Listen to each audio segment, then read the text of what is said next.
We have a saying in the military that the first report is always wrong.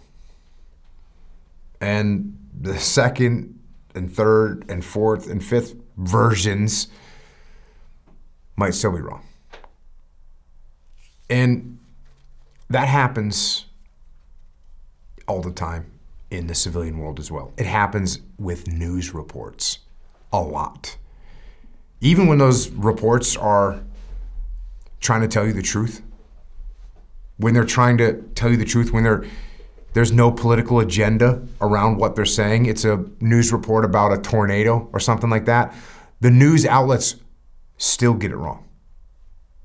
They still get it wrong in their first reports because they simply are always wrong. First reports are always wrong. It's not because of their political bias in those situations. It's a tornado. They're wrong because first reports are only one perspective, one reporter, or one cameraman, or one bystander that's being interviewed. And one person cannot see enough to know what has actually happened. Because that one person only sees what they see, and on top of that, they're emotional, and they have their own biases, and they have adrenaline in their blood, and they have tears in their eyes and anger in their voice, and so their perspective is going to be flawed. So the first report is always wrong, and you don't understand what happened until you get other perspectives. And even then, if you interview every person involved with an event, you still only have an idea of what actually happened. You won't actually know what happened. So there's a lot going on in the world right now. And there always is a lot going on in the world, but right now it's particularly volatile. And this seems to transfer to people. When the world gets volatile, people get volatile too.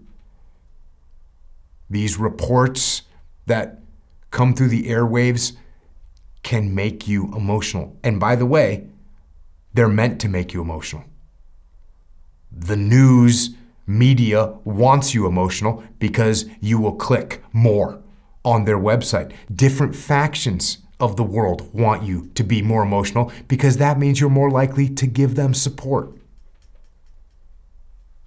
But these emotions that have been generated or at least inflamed by misleading reports, they do not help you. And they do not help the world. So don't let that happen.